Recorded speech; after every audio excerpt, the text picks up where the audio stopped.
It's winners match time here. It's winners match time in Group A. The most important match of the day for the players in Group A. The winner of this will qualify for the playoffs and will become the first player to be top 8 in the Season 3 of the Premier League. Joining me on the desk this time we have In Control as always. And this time though, Aussie. Oink, oink, oink! No, welcome to the desk pick! Aww.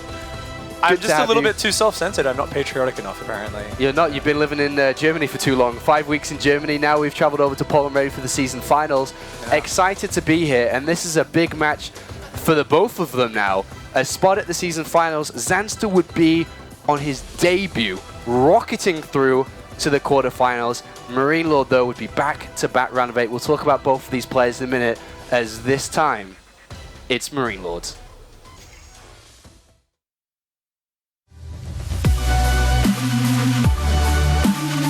I'm playing games since I'm 3 years old. I started in Total Annihilation, a real-time strategy game. I don't think I have any particular weakness, and I don't think I have like a very big strengths, you know. I'm just like good at everything. WCS is very important. It's like the most prestigious tournament where you get more money and you get maybe a spot to BlizzCon, so obviously it's the most important tournament. My goal for Season 3 is to win, for sure. I think I can do it. I saw it was IEM, I think, with Trap winning, and it was quite cool, like a lot of cheering and stuff, so I hope it will be the same.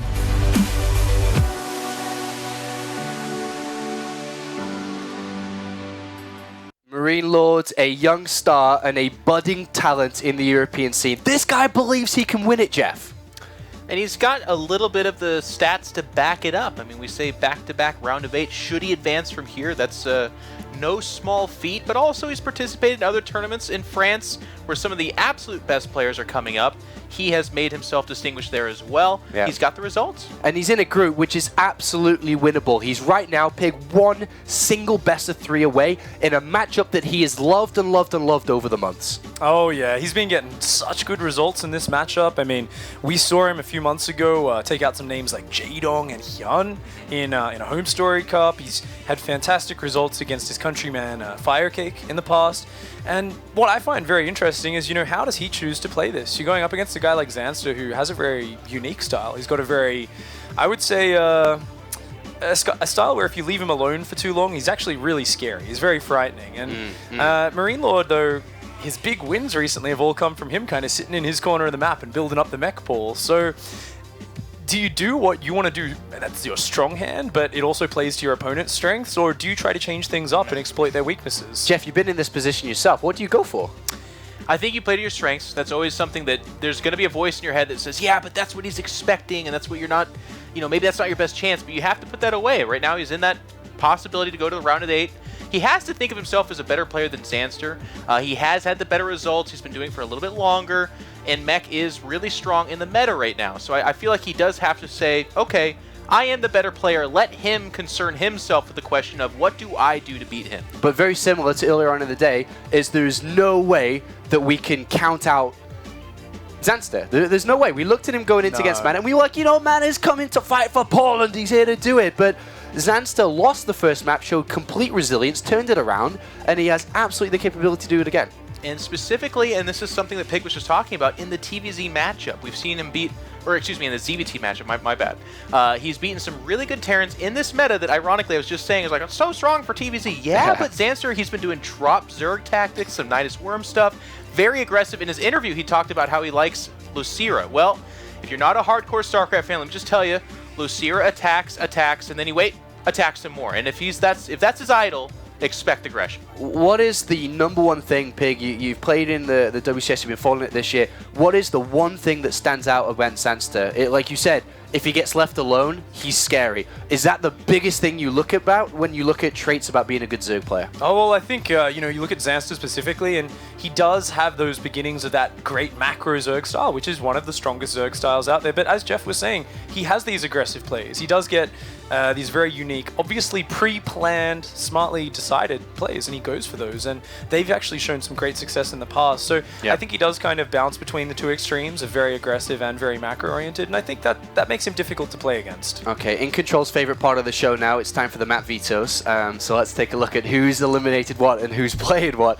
The 3 maps that are going to be chosen: Iron Fortress, Coda, and Cactus Valley. 2 maps that we've seen a lot, but talk to us about the map pool here. How does Coda and Cactus Valley come into play? We will go into Iron Fortress in a second, Pig. Well, Coda and Cactus Valley. Coda is a very typical map, but it's also one that MarineLorD's shown he enjoys with the mech. So it's one which goes to both their playstyles. Cactus Valley, a very big, large map. Something in the recent times we've seen covered in big ZVT games. A lot of mech players like to use the choke points on that map. As long as they avoid the middle of the map, it's great for nice, tight fights. Jeff, isn't this a kind of a big map pool in itself? Isn't that kind of what Zanster would like, to play in a bigger map pool against a mech player where he can have his time to get to where he wants to be? Yeah, you'd think so, and I think that's where Cactus Valley kind of fits nicely with his playstyle, but I'm kind of wondering, not to get too far into their head, is Coda typically a very good mech-style TvZ map? Was that a bait by Zanster? Because he picked it. Does he say, hey, I want you to do your mech? Because again, he's very good against that, and that might be something that he's actually looking to try to force upon his opponent. Well, this first map here, loading in, how important is this first map through the side? Is this a game that is a must-win? I mean, Zanster came around and turned it around, so how did you see this play out? As always, there's a lot of momentum involved in the first map, but I think both players are just looking to continue the momentum they've been building up from that first series. I think it's just a situation where both players have to show what they're strong with, and I mean, looking at Iron Fortress here, I think this is a fantastic map for Zerg. However, it's very good for Bio as well, and MarineLorD's a great player. He does have that range, so we've been talking about Zanster's options a lot, but do keep in mind, a lot of mech players in the past, 4GG, when he was actually playing Zanster in the group stage on this map, changed it up and went for Bio, and it was very successful there. They can get weird. If you have like cross-map positions, it's pretty dang good, actually, for I think ZVT in particular, but if it's top-down, a lot of those parade pushes can be very strong on this map. All right, thank you very much, gentlemen. Now is the real part of the show that we all love to participate in, and we'll be looking at some results here as we are starting to get a bit of data behind these. It's the predictions. Last game we saw a landslide for MarineLorD, 8-0, and very well so, it was 8-0. And now we have below us the results for this one. So we have very heavily favored towards MarineLorD, but Rotterdam again deciding to stand out above the rest. He was abandoned by Caleris. Yeah, Caleris abandoned him on this one, and now's when we find out. Like, if Rotterdam gets this one right, too, all of a sudden we're like, wow, that guy, man, must be something to him. But if he doesn't, then it's like, what does Caleris know? What is he doing? Do you look at this as like a hipster pick from Roddy, just trying to be different against everyone else? Oh, of course, it's Rotterdam. He's out back right now looking at a fancy hats he can wear. He's wearing loafers with no socks right now. He's just getting the picks in there that no one else will take. That is exactly Roddy likes to be different. Thank you very much, gentlemen. We will be checking in with predictions, and we'll look at the table after this game to see where our casters and Funker shape up against each other. But now it's time to head to the commentary team for this one. Caleris has entered the building, everybody, and he's joined with Nathanius. A golden opportunity for one of these players, as one of them will find themselves a spot in the round of 8. Francis MarineLorD, who's done so well here recently, got himself that top 8 finish last season, and then of course we have the upstart, the kicker, and it is Zanster. It would make his career if he was able to take this victory. Yeah, you're pushing on some of the biggest results that he's ever had, especially if he gets out in this series against a player who has everything on the line for this WCS. If he's able to make the dream run and take this season, he could actually get to the global finals. He has a shot. Yeah, fantastic stuff as we get into the winners match here for Group A. Up to the top left-hand corner, we have our blue Terran representing Millennium. It is MarineLorD. The current state of Terran versus Zerg, you could almost call him a mech lord. as he faces off against the Red Zerg in the Northeast, who just defeated Mana in an upset. He is Team Property's Zanster.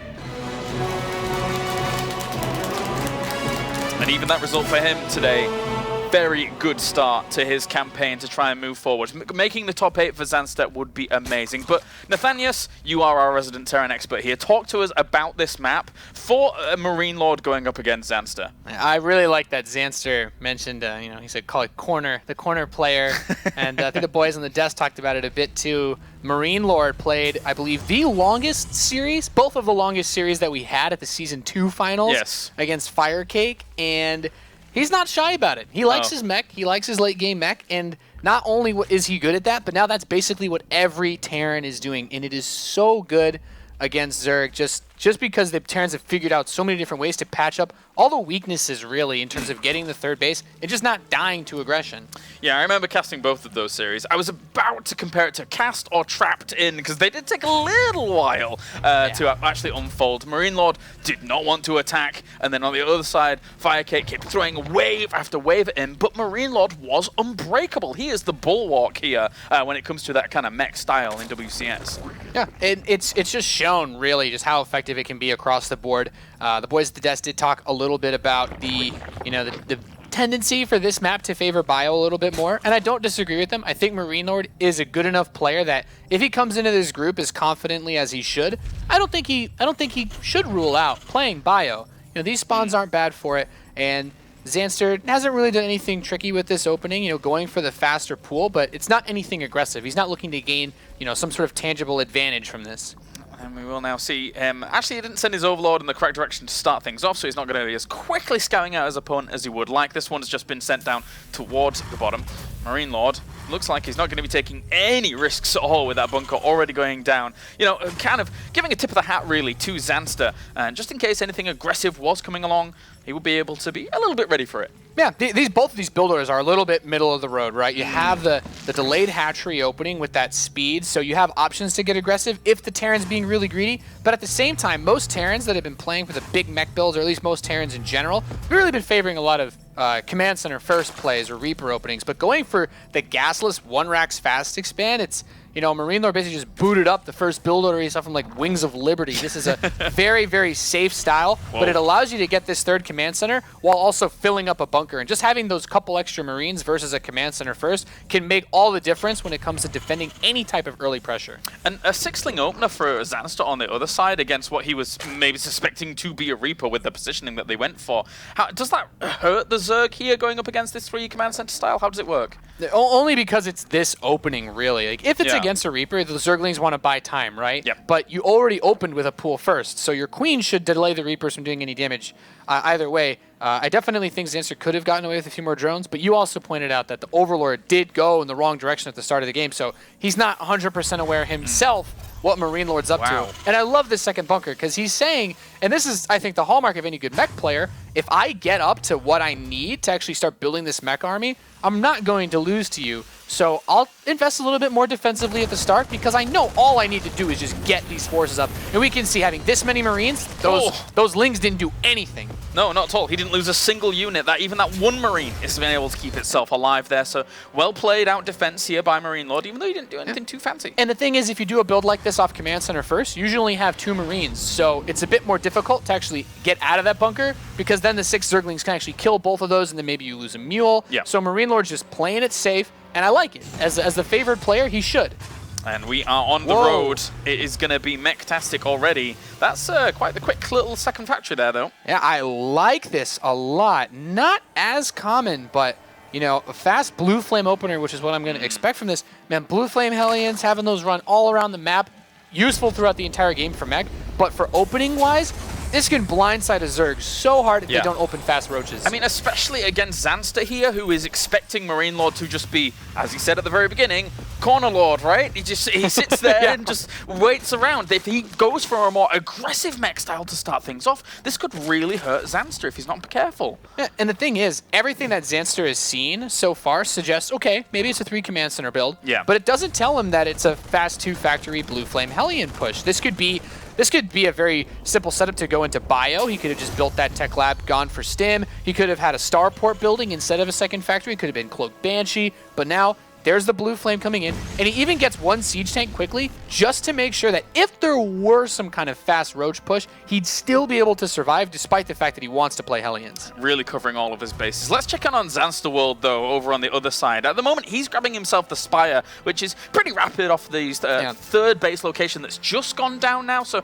banking up a little bit of gas in between these two bases. It's a good choice. It's a really good choice because the Mutalisks are going to be coming out around the same time that Blue Flame gets close to completing, and MarineLorD's going to want to, he's going to want to move in with the Hellions as that upgrade completes. So it's going to really limit the options for him. If he threw his Hellions in now, he'd have a better chance of getting something done since there's not that many Zerglings, but he doesn't know that for a fact. So the Mutalisks should come out at a good enough time for Zanster to deflect the early pressure, but it still comes down to where he positions his queens and whatnot to not lose drones before that happens. It's a funny kind of middle-of-the-road timing by Zanster by the looks of things. I mean, you can sometimes see that two-base Spire play when they try and keep the Terran on the other side of the map, but this one, with the third base going down just before it, it keeps Zanster, in towards the later stages of the game nice and healthy if nothing actually happens with it. Yeah, opening up with all these Hellions when your opponent goes for fast mutas and gets that third base up and doesn't lose any drones. Like, even these Lings, they don't need to do anything. They just need to soak up 1 or 2 shots to prevent those Hellions from going right onto the drone line. And now Blue Flame is done. He wants to move in. The Zerglings come in. That's a lot of damage already been done to those, and he actually keeps and retains a lot of these Hellions already. They're going to try and dart up in towards the main. The Queen's just not in the best position there to be able to block it off. Oh boy. And those Mutalisks are popping soon, but not soon enough. Drones are already going to die off here. That is a lot of roasted drones. Now, so close to that timing for the Mutalisks, but this is a hallmark of a good player. He realizes that, opening mutas is pretty popular for a lot of Zergs, so he comes at the perfect timing. Those lined up as well, and he did get a few more kills. 21 drones go down. Well, those timings line up very closely, but Blue Flame finishes just a little bit earlier.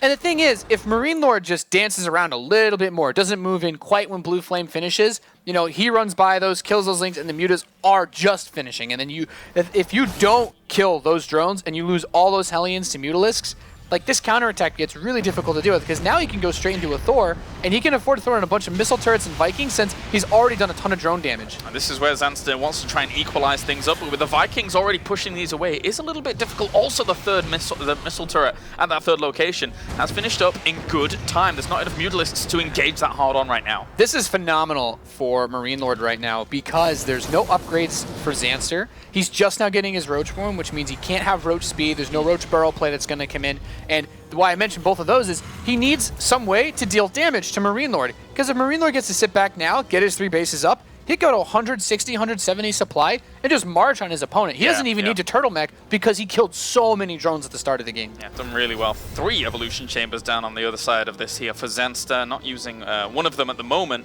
We're just getting his 1/1 upgrades for range and carapace, as well as carapace for the air. So trying to allow those Mutalisks to do a bit more, but he's got to be committing to like a heavy roach play here from this point on, surely. Yeah, well, the thing is, right, you hope with the Mutalisks to force out a lot of Thors and a lot of missile turrets, things that aren't going to deal well with the roaches. But one of the things a lot of good mech players have started to do is they really complement those low numbers of Thors with a lot of Vikings, since they can still zone out mutas pretty well in low numbers. And that allows him to keep building siege tanks so that if he tries to push in with roaches, MarineLorD can still cover a lot of ground. Do the Vikings have a purpose from that point on forwards, though, when Hive becomes a factor? Yeah, well, the best part about having Vikings early on in mech is not only are you going to kill Overlords or push away Mutalisks from sniping off units, but they're really good at dealing with the Vipers as well. Once you have 6 Vikings, you're 2-shotting the Vipers, and at that point, it's so difficult to come in and get those blinding clouds, which are basically the way that you're supposed to be able to beat mech when you're playing as Zerg.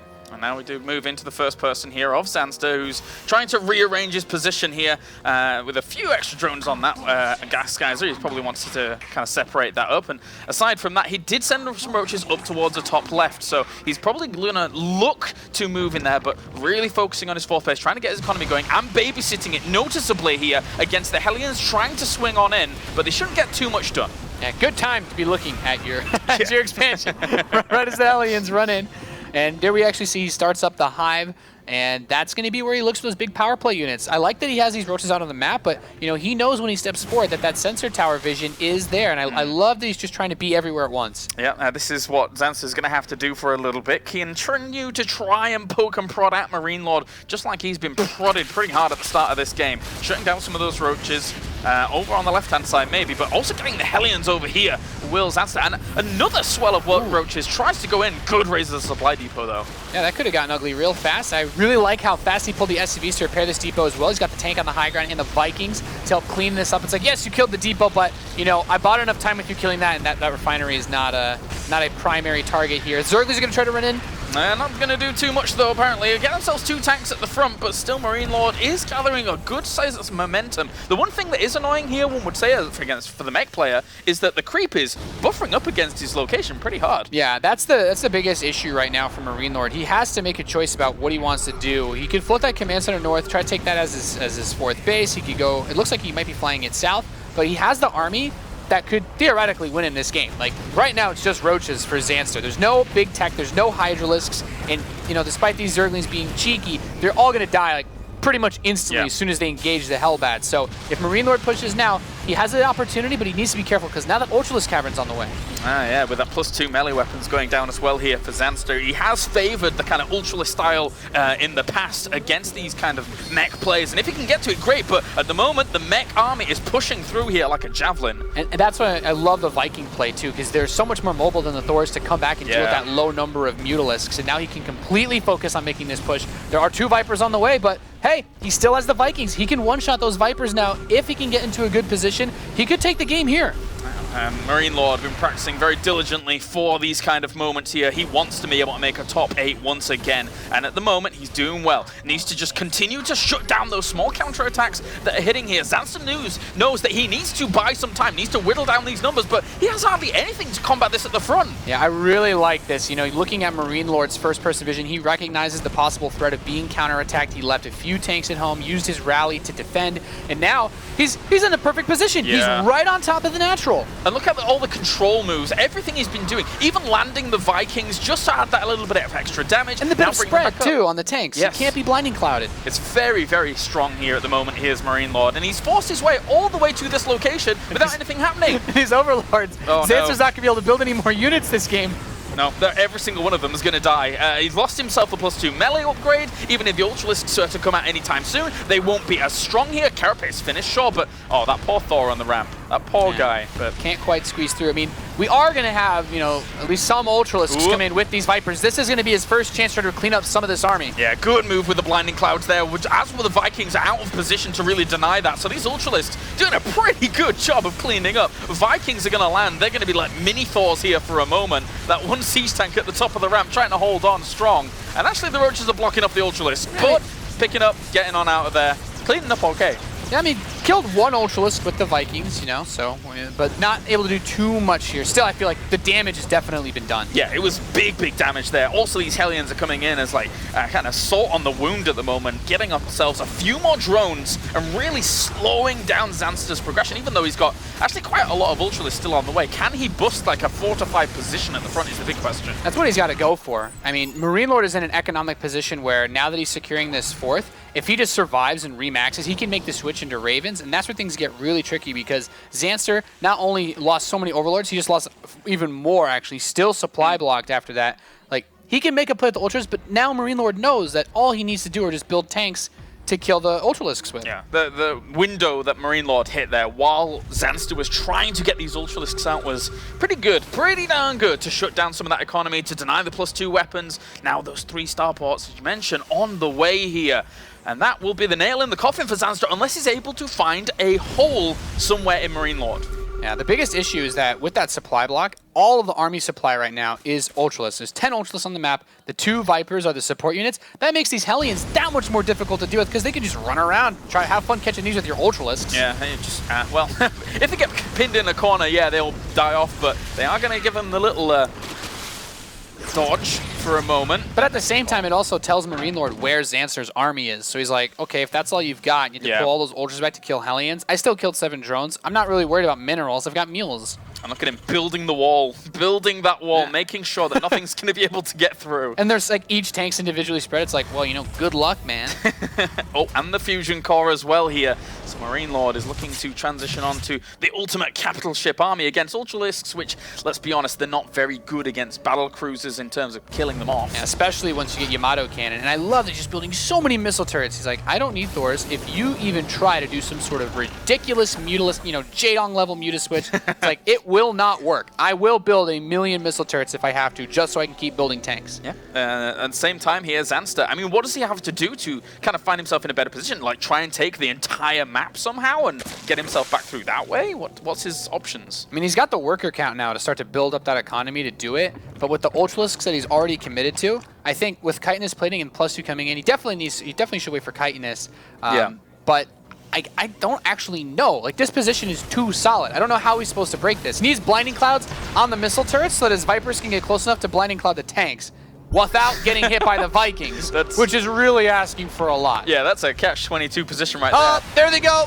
Well, yeah, that was even more of a catch-22 position. They just got completely obliterated. You can't attack this without Vipers. No. It's not going to work. It's not going to work. So far, MarineLorD, we said it at the start of this series, he's the bulwark. He's not gonna be broken. And now the thing is, it's like, okay, it was a couple Vipers. Yeah, he has a bank, he can replace them, but the time it takes to replace those Vipers and get energy, MarineLorD's going to have battle cruisers on the map. Yeah. There's nothing that can kill battle cruisers on the map right now for Zanster. Tough times here for Zanster. He needs to solve the puzzle somehow, but as he's trying to solve the puzzle, someone's burning his hands. It's not very easy when your economy keeps getting killed off just a little bit here and there, when you're going to have to...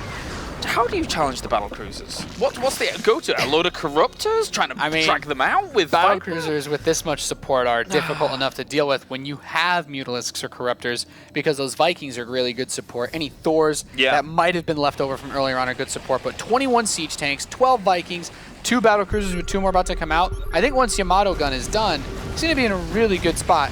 Like, I just don't see how Zanster can attack this army without MarineLorD making a huge mistake. Even finding a good opportunity here with just a few tanks and Hellions to clean up some of the creep down towards the bottom, denying a bit of vision there from Zanster, but Zanster's not really anticipating a move out from his opponent anyway, so he's just trying to figure out where he's going to attack eventually, but it's difficult. Yeah. And now MarineLorD does want to move down. He's thinking to himself, yep, I want to get a 5th base. I'm going to come out now. I believe he sees the battle cruisers too, so the Ultras, they're going to just run by this. Well, that's going to take a lot of damage already. Yamato Cannon's going to hit a few of these here. And also the siege tanks, unsieged, are just going to be able to obliterate a few of them.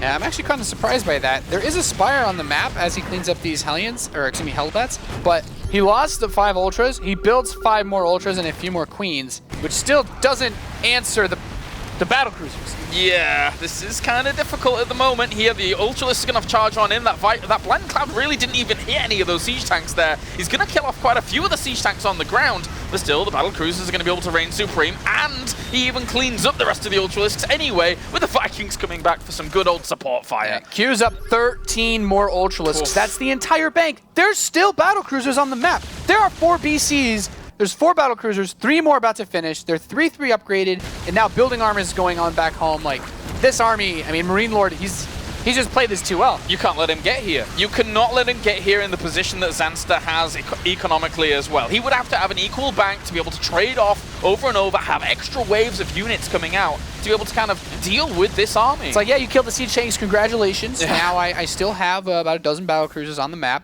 and I'm building more tanks at home, so don't even try counterattacking. And he's got a few Corruptors on the way now, has Zanster, but it's probably not going to be the right number he needs at the moment to try and deal with this. The Ultralisks are trying to break down this wall, but all the while, yeah, good job, battle cruisers.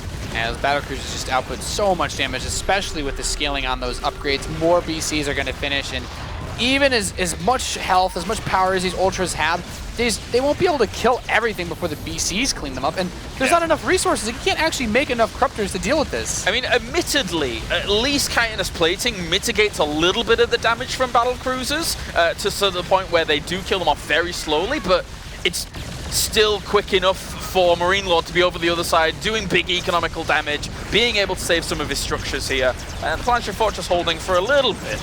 Now, well, he has command centers for days, so having a base snipe is not going to hurt him very much. Zanster starts up a Hydralisk Den. I'm not feeling it, Caleris. It's a bit ambitious, let's put it that way. Only +1 range weapons for those as well. Yeah. So they wouldn't even be doing that much damage to the battlecruisers, even if they were able to get underneath them. Yeah, considering that the battlecruiser at +3 upgrades, something like 6 armor, so those Hydras are going to have quite a tough time chewing through them. Battlecruiser's just going to work, and on the other side of the map here, Zanster clutching on to hope in this game with only a few Ultras and Zerglings at the moment, not really being able to do the business, still against now 10 Battlecruisers. Yeah, it's like Zanster wants to force a base trade, but then MarineLorD's playing mech, so he's like, well, actually, I can't kill you because you have giant floating capital ships. And I guess he's just going to try to scrub a few of these Hydras. He's making so much gas, but he doesn't have any mining bases. Like, his natural has some money left, but it's not enough to, recharge this economy. And there's still no rush for MarineLorD. This is a big statement for him in this first game of the winners bracket. Obviously, he wants to play it patiently, calmly, get his second top 8 in a row here in the World Championship Series. And for him right now, this is plain sailing, or plain cruising if you want to go for a battlecruiser pun. Yeah. He could just attack move these battle cruisers and then zoom in on his computer and just watch them in slow motion. Yeah. He could probably go into his options, turn off the health bars, make it look even fancier, and just watch them eradicate everything because he's got this game in the bag. GG, well played. Game number 1 goes to MarineLorD here after a very impressive showing by him. And you know what's even cooler about it? It's the fact that he didn't necessarily always have to turtle during that game. It was that stab to begin things off with those Hellions being able to do so much damage early on. Yeah, it hit just fast enough, and considering how greedy he was by taking 3 command centers prior to that, it wasn't like it was a really fast Blue Flame Hellion attack, but I think it's because it came so late that when Zanster scouted with the Overlord, he's like, this doesn't look suspicious. I can just rush up to Spire and, a couple Lings will defend me. Obviously not versus Blue Flame Hellions. No, a little bit difficult there for him. And now, with the kind of landscape that's been set here in a game like this, how does Zanster even be able to deal with some kind of mech? Goes for an early push, something like that? Honestly, Iron Fortress is supposed to be a map where that's difficult. Yeah. And now we're going to Coda, a map that is notoriously known for being an easy map to play these mech styles on, since all those tanks can cover your natural and third so easily. There's no positioning around that. It's you put them between your natural and your third. You put a little bit to watch the east flank if you're on the north spawn. But outside of that, Zanster needs to pull something out crazy because MarineLorD just didn't miss a beat with anything in that game. Yeah. Do you think MarineLorD is going to be broken in this series? Because right now, looking at that first game, he is looking to fly on. With his French flag waving and being able to push forwards. It's tricky to tell. He's one of the only players that could actually make it to BlizzCon if he comes through. He's certainly going to be one of the most practiced players coming into this. All right. Well, we are going to go to a short break, but when we are back, it will be game number 2 here between MarineLorD and Zanster.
Welcome back to the World Championship Series here for game number 2 between MarineLorD and Zanster. And right now, MarineLorD is looking on point, on fire, wanting to find himself in that second round of 8 once again. Yeah, this is a really big moment for him, like we've been talking about. And just another shout out to the French StarCraft scene, as they have had a phenomenal year. And this man advancing into the top 8 for Season 3 would already be another big boost for them. Let's get into it. Game 2 here on Coda between MarineLorD and Zanster. MarineLorD looking to try and push himself all the way to the global final. It's an ambitious one, but we do have spawning down to the bottom right-hand corner. It is our blue Terran representing Team Millennium. It is MarineLorD. Accomplished quite a bit with that aggressive blue Flame Hellion push against this Zerg player in the Northwest. Spawning in red, playing for Team Property, he is Zanster. Seen him so far this season have such, really, really impressive results. His Challenger series alone, I think that's one of the big reasons me and Rotterdam pegged him in that first series. I mean, yes, it was a completely different matchup, but we saw the quality that someone like Zanster can bring out from the very start of the season all the way through now, and he's certainly someone that can't be underestimated, but MarineLorD in that first game just looked untouchable.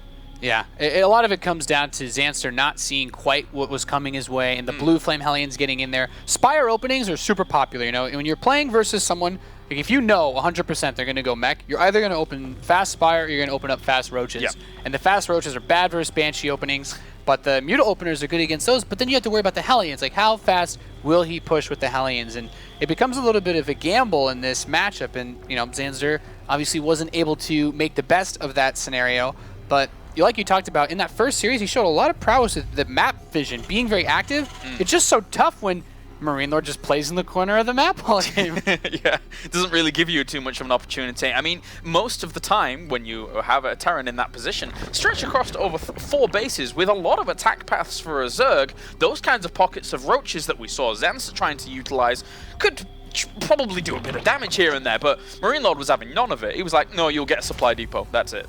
Yeah, relative to the last map, he went for the fast pool before his hatchery, but this time around he's also gotten that really quick gas, so his speed will still be done very, very soon with this build. Not really sure what he's looking to accomplish. Like, he's hoping, the way I look at this, like to catch him off guard being too greedy, but MarineLorD even went command center first in the high ground, so even if he was getting, fast pooled on one base, he'd still be totally fine. Well, SCV is going to come on in now for MarineLorD. He's going to have a little look around, be maybe a little bit wary of the fact that that gas is up and running, and from that point on, I mean, do we see MarineLorD going for a bunker anytime soon? Is that something that he's thinking about here, or is he happy with the wall? I think so. I think MarineLorD should definitely build a bunker, and it's not that I think he 100% needs it, but it's more that considering the fact that he built 2 bunkers last game and still it didn't really affect his build order at all, why not? Like, if you play mech, if you're the kind of Terran player that starts the game up, you're like, I want to play mech, there's 2 things you really need, and that's your third base, but also some sort of either damage or really greedy opening. And that will always make you vulnerable in some way or another to really fast, like 1.5 base plays by Zerg. There's no reason not to invest a little bit of those minerals that you don't really need anyway because you're not building barracks to just defend. Just don't die at the start of the game, and you are already in a really good position if you're playing mech. So now relocating his barracks and building an extra supply depot just to complete the usual wall off when that command center moves away will help on out MarineLorD here. Just have a more usual base startup at least. In a fast second gas MarineLorD, like Zanster is playing this like pretty similar to the last map. Not that super fast, crazy third. I imagine he'll go for it soon, but he's getting his Zergling speed. There's not quite those 6 lings, by the way. And you mentioned this on the last map. Zanster realized, he's like, okay, if you're going to be this tucked away, since I was able to scout you, because it's a 2-player map, I don't need to invest in those 6 lings. I only build 2s to look around the map, and I can get a couple extra drones from that. Yeah, I mean, in the previous game, they literally did 0. They actually did no damage. They ran in and died. Yes. Didn't even get themselves a single Marine. Poor guys. So cutting that out, just kind of making sure that you're more streamlined here for Zanster is very important going up against an opponent that has shown a very strong game number 1. Yeah, now these Marines are going to push him back, but already, it feels weird to say, it's not like Zanster's really done any damage this game as these Zerglings come running in looking for something to do, but just that Overlord, being able to see that starport, like he already has so much more information at this point in the game relative to on Iron Fortress. He's got to be feeling a lot better as far as like what his options are, because I think that fast Spire play would be a lot stronger on this in this specific game because it won't be a big Hellion push. It is likely to be Banshees or some sort of Mind Drop, things that layer tech in general is very good against. And we do have that layer on your way, as you mentioned, with also the third base going down up towards the top. So he's kind of, once again, taking a middle-of-the-road option. If this was a Spire play, wouldn't the fourth extra gas being going down right now? I'm surprised it's not if he wants to try and do something. Yeah, it is a bit interesting. With the gas he's pulling in right at this moment, assuming he doesn't start a Baneling Nest, which he shouldn't, he can start a Spire when the lair finishes anyway and then take the fourth gas. But, you know, it's also totally fine to just get a few spores and open up with like a Roach Swarm and try to do a big push. This Baneling Nest is rather interesting. I'm assuming that the only reason he would do this is he's actually worried about a big Hellbat push with this Armory, which would still be quite a threat, but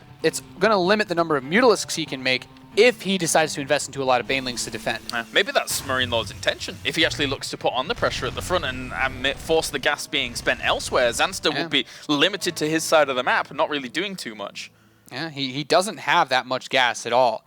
So with the Baneling Nest, he can set himself up, defend, and then try to crank out maybe 3 or 4 mutas, but not really a game-ending number. And he comes in, you see that the Zerg player doesn't have that many drones at their third base either. You know they're investing into quite a bit at the moment. Good transfuse there. We'll be able to keep himself alive with one of the queens at the front. Banshee's trying to poke back in. It's just that cloaking finish, so technically he could go back in there and try and cause some more disruptions. That being said, no, they can't because there's an Overseer there that I missed. Never mind. I mean, he's got the lair, so it's not the end of the world. You know, the Banshee shouldn't be the game changer. And I do really like that he didn't build any Banelings. He has Lings on the map if he needs them, but he's got the Spore Crawlers, he's got the Spire coming in, and, you know, he's forced him into basically swapping these add-ons, very 4GG-esque, his teammate style, to just go right into that Viking Thor setup. And at the moment here, MarineLorD is going up against a Zanster that hasn't taken the same amount of damage that he had in the previous game. So Zanster, going into this second game, has a bit more of an opportunity to try and deal with what MarineLorD's got going on in his mind, surely, with that kind of lockdown position. However Zanster wants to handle this game, he is in a massively better position than he was in the last game. You know, all things said and done, he can go for this really small muted commitment, but he can swing into roaches so much faster than he did previously that it's like, okay, I don't actually need these mutas to do damage. I can force a couple missile turrets and still be happy with that. And these Lings going to try and swing on towards the third base, but it's not even there. He's being able to cover that with creep. These Lings can just poke away any kind of threat that does come along towards that and limit a little bit of the economy. Even the scan goes down and reveals the exact position Zanster is in with his tech at the moment. So MarineLorD has full understanding and timing of where he is right now in the game. Yeah, and I really love this. This third base is isolated off, so needs to bring some forces out, and that always makes you a little bit nervous as a Terran because you don't want to be caught off in case they built a bunch of roaches really quickly. Obviously, it is Mutalisks at this stage. He has more than enough to defend against this, but you still got to be careful. Zanster is really kind of cranking things up on the other side now, though. Hive is on the way here at the 11-minute mark. Fourth base is going down. This is really smart. This is really, really smart. Like, he could try to push out for Ultras really fast again. But I wouldn't even... I guess he doesn't seem to like that Roach Hydra setup, but even this is still better than the last map by a long shot. It's looking very melee focused again here for Zanster, and now whereas MarineLorD was able to hit a brilliant timing in the previous game, everything's been accelerated here for Zanster in this game. MarineLorD's got to be a little bit careful of how fast-paced Zanster's playing on the other side, because for all intents and purposes, Zanster's playing it very, very greedy right now. Yeah, I completely agree. I was going to say that Zanster has cut so much out. Like, going for his Hive, he didn't build any roaches prior to the Hive. He didn't even... obviously, as you pointed out, he went for melee upgrades, so he's looking at those Ultralisks, which won't be out for quite some time. Didn't even get Roach speed. It's like, meh, I didn't really need this. Now he's got it started, but you know, it's more of an afterthought for defending against Hellions than it is, I want to build a bunch of roaches to kill you. That's how comfortable he's felt. There's a really fine line when you're playing Zerg of like, how many corners can I cut? That's one of the big things that the Zerg race revolves around. And for Zanster here at the moment, he's cut a lot of them, and it's going to pay dividends potentially. I mean, the Ultralisk Cavern is on the way right now here against this mech force that's not really going to be moving out anytime soon. Yeah, and it's not necessarily a sign that MarineLorD's in a bad position because he has once again opened up with a lot of Vikings. He can very safely pick off Vipers if his Vikings are in a good position. And after that, his mech army pre-siege in a defensive stance will be enough to defend against the Ultralisks. So really it comes down to how these players position themselves and how they use their harassment tools to draw the other army out of position. We could be in for the long haul here in this game. That's what one thing we're trying to say here at the moment, because right now, MarineLorD is going to sit around on these 3 bases for a little while and not really do too much other than, well, already get some good creep kills in the middle, but there's so many queens there to be able to reinforce that. It's okay here for Zanster. Yeah, and the big thing, I guess, back to your point about the, this game's going to take a little bit, is that timing that MarineLorD went for on the last map doesn't exist. Exactly. It doesn't exist because he didn't do early damage, so he's up against a Zanster that if he were to try to push out at 160 supply, which he's not that close to at the moment, Ultralisks would be coming out and they would just swallow his army whole, kill him, and then he'd win the game. So MarineLorD can't push out because he failed to do damage. So he's going to be looking to draw this game out in a big way unless Zanster, suicides his ultras into his sieged up army. Right now they're gaining themselves chitinous plating. 2-2 is on the way. 6 ultras about to come out, but as you say, it's difficult to kind of smash up against the wall. So it's basically a game of Starship Troopers right now. He's just going to, if he ever wants to go for an engagement, it will be against a wall and he'll take heavy losses, but does he have the numbers to be able to break it? That's the big question. Zanster's maxing out. He has 7 Ultralisks coming in. The real question is, now that he's maxed, how long does he want to wait? I don't think there's anything wrong with waiting for the upgrades, but they will make it, I think, increasingly difficult to attack this. Although, I still don't know if you want to attack this. This is a very, very well-fortified position. So what's an answer for a Zerg here? When you're trying to break a mech Terran, I know you don't want to give too many secrets away so your ladder points don't get stolen to Fanyas, but what would be the go-to here for Zerg? Just constantly try and butt heads against it, or go where do you got to try to trade. I really like when Zerg players play with a lot of Vipers. I'm talking like 5+ Vipers, and you just spam out the blinding clouds and just try to trade away. And in this position, it's okay to do that because the Terran's on 3 bases, and you can usually max out pretty easily on 3 bases, but the whole point is to keep the Terran from being able to hit 200 supply and then just slowly lean on that 4th, and once they secure the 4th base, that entire base basically is battlecruisers and Ravens. And a huge swell of drones just came out there from Zanster, so I'm suspecting we see a lot of static defense maybe going down for him, trying to slow this game down even further from his side of things, so he's comfortable on his side of the map. Zanster's on 5 bases. Realistically, and this is actually still, it's almost like, oh wow, this is so turtly and slow to watch from MarineLorD, but he's taking every possible precaution, and it's very smart of him to do so. Yeah. Because it's one of the only ways you're going to be able to beat MarineLorD style, who's doing equally the same thing on his side. For now, do go into first-person view. These Lings already spot some of that fortification. And he's quite far forward here. Again, the creep spread has been very, very good. Meticulous here by Zanster.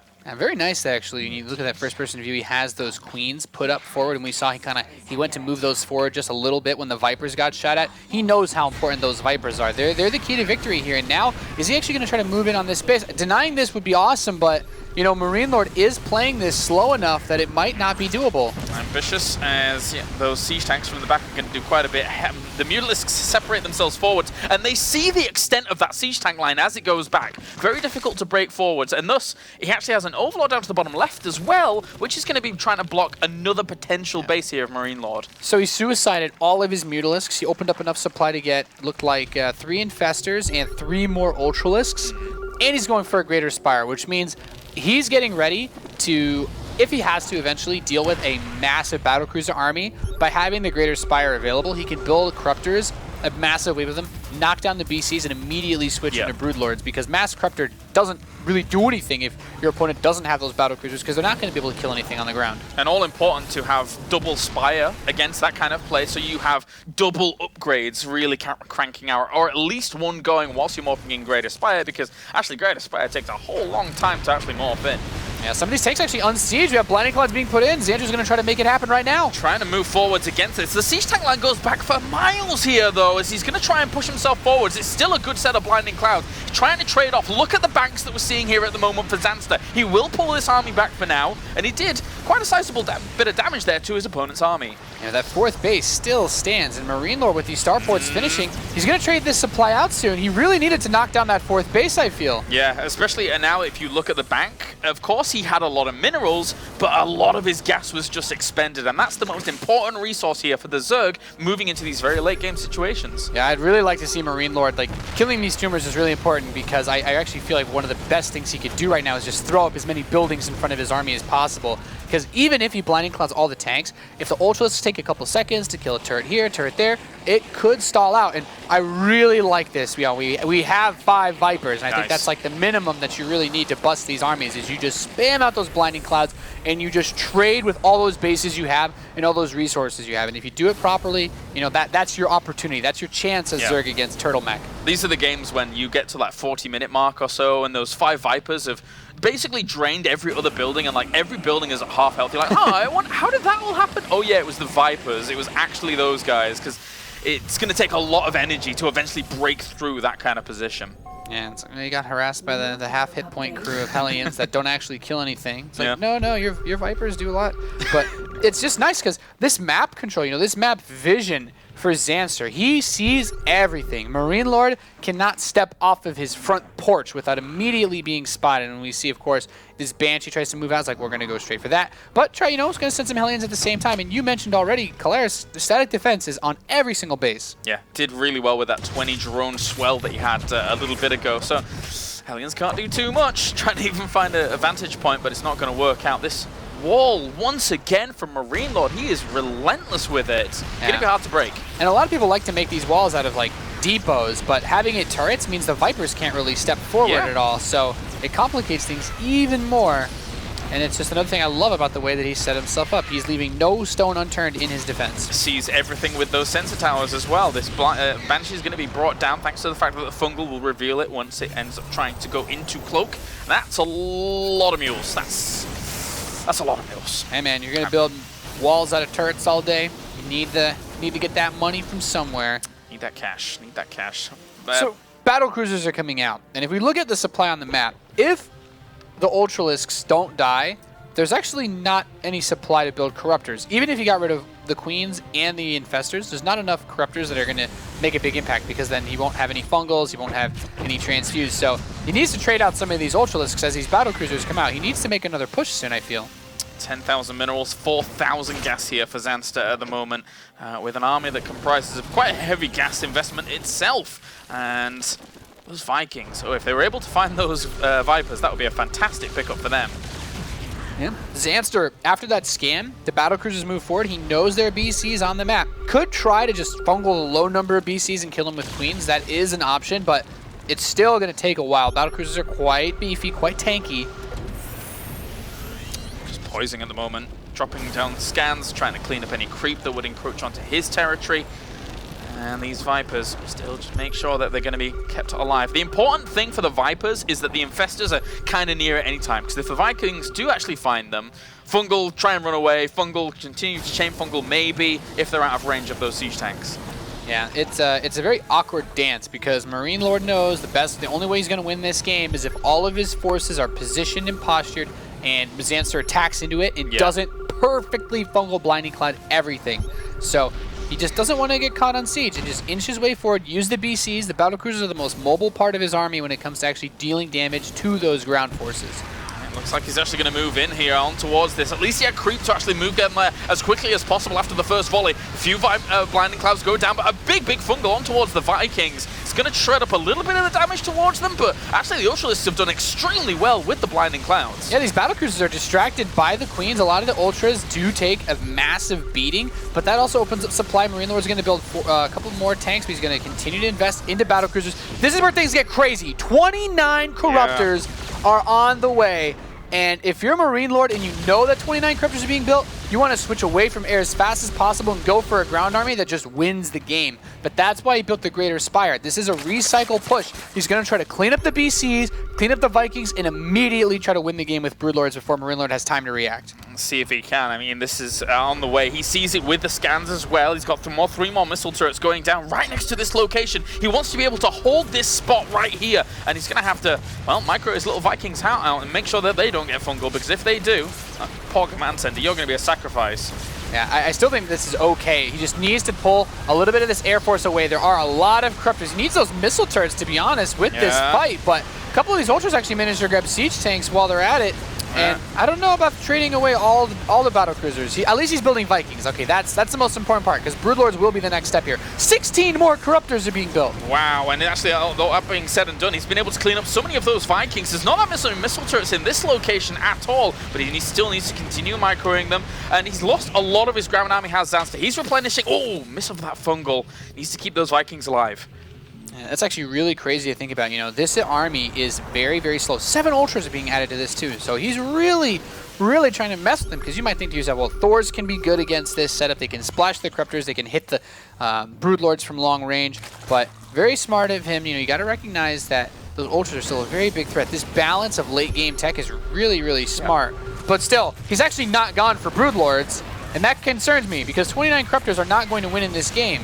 Well, only be able to hit air, and they're going to corrupt as much as they can here while they do push forwards against these Vikings. The Vikings will start dancing back, though, with just a little bit of aid from the missile turrets here to actually kill some of these off. And actually, the Corruptors aren't doing the best of jobs there. They're pushing this away, and the Ultralists coming in from the ground to try and help this out, but the ground forces are mobilizing. They're going to be able to shut that down eventually. Yeah, I'm really surprised we didn't actually see any Broodlord play. This just makes it so much easier for MarineLorD, because he's still building battlecruisers. The Corruptors are taking so much free damage at the moment as well. Yeah, the Ultras are going to be able to push the siege tanks away towards the bottom, but, well, to be honest, I mean, the banks and the war of attrition here for Zanster is not doing too bad, but doesn't have that much gas left at the moment. Hey man, Great Wall of Missile Turrets counters Corruptors. Today we learn. It's done okay. It's done okay for itself here. Zanster is in not too bad a spot at the moment. Army supply 117 against 81, but he needs to find those juicy locations to be able to shut MarineLorD down. I mean, the most important thing to keep in mind is that Zanster still has had access to so many more bases that he can afford to throw these massively expensive armies at MarineLorD, who isn't mining in his main base anymore, who's barely mining in his natural, whose third base is out of minerals, and his fourth base actually doesn't have any minerals either. MarineLorD has actually managed to starve himself out by building hundreds of missile turrets. Yeah, you can be locked in your corner for as much as you like, but if you've just run out of everything in that corner, then what are you supposed to do? Zanster at the moment playing a very, very strong late game here against MarineLorD as push comes in. Great fungals on towards all these Vikings as well, as the corruption go down on the battle cruisers, as well as some of those Vikings to try and bring them down as quickly as possible. They're not dying that quickly underneath this, though. This has just been a phenomenal push. I mean, Zanster played this out perfectly, really. The use of the Vipers, realizing, okay, you're going to have to suicide a lot of your Vipers, but that's, that's just the way it works. Wow. All you need are a couple of those blinding clouds. You make those big pushes, and Zanster actually does it. GG is called. Starves out MarineLorD in Game 2. Impressive stuff. Impressive stuff there. What are you going to do if you're locked in that corner forever and you have nothing left there, MarineLorD? Very good tech switches, very good decision-making to be able to eventually break those kind of locations there from Zanster. Yeah, from the get-go, this was just a much better, cleaner game for Zanster. Iron Fortress, first Overlord goes the wrong direction. Immediately he's at a disadvantage. He doesn't know what his opponent is up to, but we get the two-player map, immediately sees, okay, I'm not being cheesed. It's going to be a fast Banshee play. He has everything he needs to defend against it, and just the late game decision making was perfect, because I really feel the best answer for these types of styles is a lot of Vipers and denying those bases, because you're going to force out so much to deal with them that, I thought that many Corruptors was a mistake, but if you have 7 mining bases, it doesn't really matter. You can just throw anything you like at him, and Zanster, from that point, from the very word go of that game, he knows what he's going to be expecting to play against, and he knows just to have that full game plan, that 30-minute game plan in his head before the game even begins, as long as he knows it's mech. So, regardless, guys, we are going to go to a short break, and when we are back, it will be the decider game. It will be game number 3 here from the World Championship Series between MarineLorD and Zanster.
One last match decides who is going to be moving on to the round of 8 already here in the World Championship Series as MarineLorD faces off against Zanster. And to be honest with you, as much as MarineLorD loves his corner style, his corner play, Zanster, he had it all figured out in that game. Considering that it is the map for meching versus Zerg in the current ladder pool, I'm actually very, very impressed that Zanster was able to really come together. And I guess from his perspective, he might have just been thinking, I know how to handle this as long as I know what's going on. And maybe that's why he wanted Coda, just because it's a 2-player map.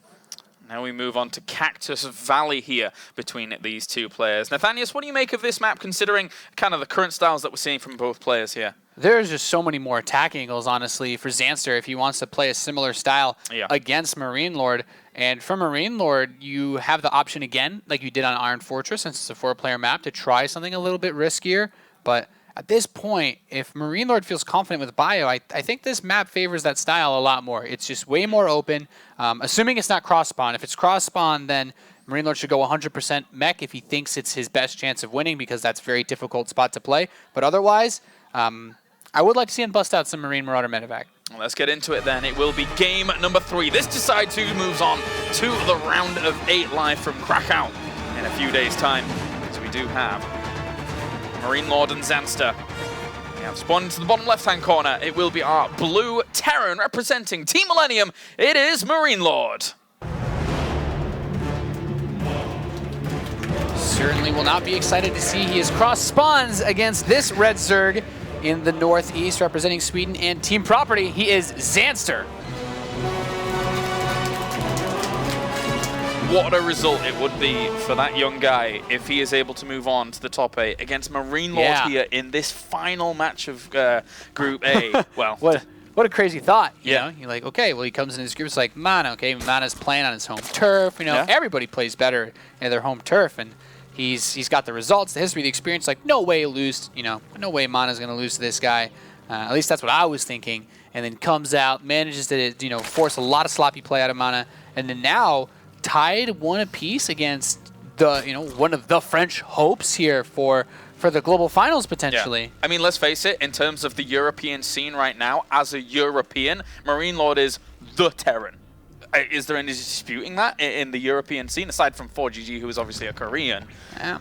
I mean, Bunny had his hot streak at the start, but the French players have just gotten so much better, so faster than all the other regions, and just constantly working together like this. Exactly. And you start the year and you're like, okay, well, Bunny's our guy. And then as it goes on and on, you're like, actually, I think, like MarineLorD, he's just gotten so much better.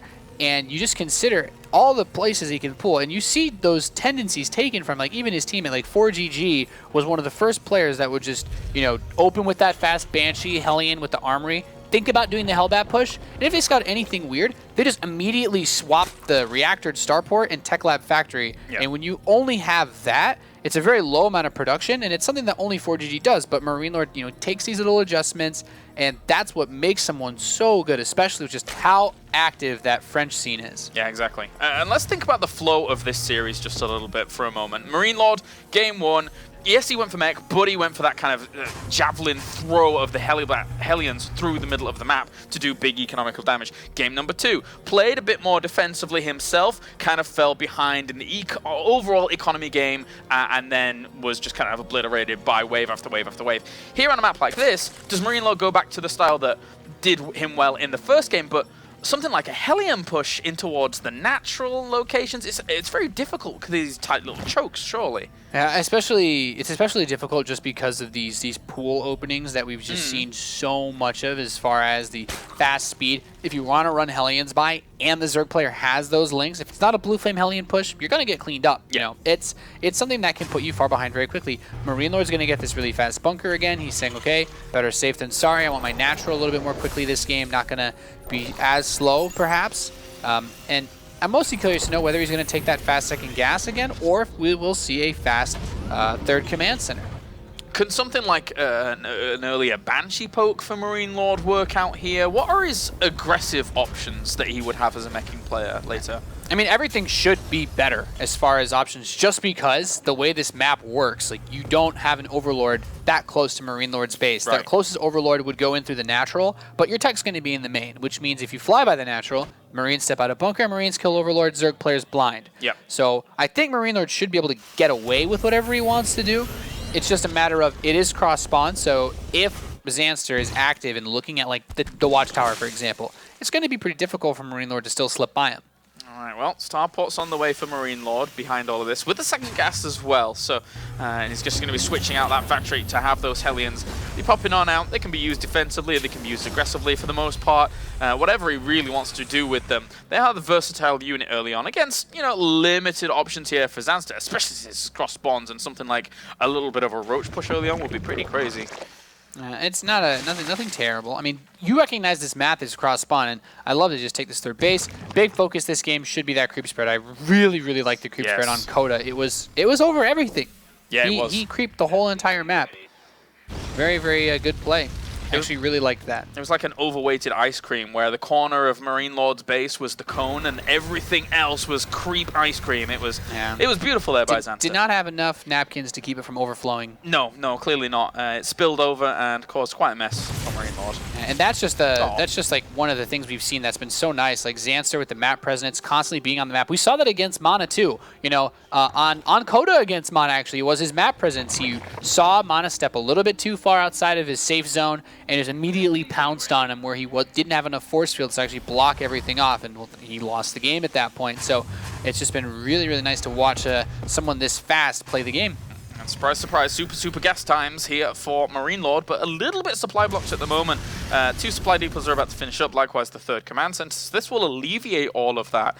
But Medevac on the way here for MarineLorD. So we were talking about the choke points before being a bit of a nuisance there towards the natural. He's not even looking to bother with those choke points. Yeah, so here's the vibe I'm getting from this. This Viking is heading to the northeast while these Hellions do a bit of pressure. Yeah. They want to kill the Overlords outside of this base so that the Hellions can get dropped by the Medevacs. Then the next 4 Hellions get elevated by the Medevacs, and we just have 8 Hellbats inside the main base of Zanster without a Baneling nest on the map. And that could actually be a game winner if he's able to get in without being spotted, because there's no Banelings on the map. There are some links. The Spire's not going to be done in time to defend against this. So, I mean, he's the kind of thinking the same way we were with the game flow sitting in this series. You know, being aggressive early on was working against Zanster, but it's a little bit harder on this map via the ground. Let's go in via the air and see if we can put on some punishment there. Yeah, I really like that he has a couple of Hellions just sitting outside of the 3rd base. He doesn't need to drop all of them, but look at this link spread. Zanster's like, what are you doing? Why are you trying to pull me around? Like, what's, you know, nice. Quit joshing me, man. And now he's going to come in, and these Hellions should be pretty quickly attacked, yeah. They will take a little bit of damage. The Hellbats actually morph in. They can be healed by this Medevac, and he picks up 2. Brilliant nice. move.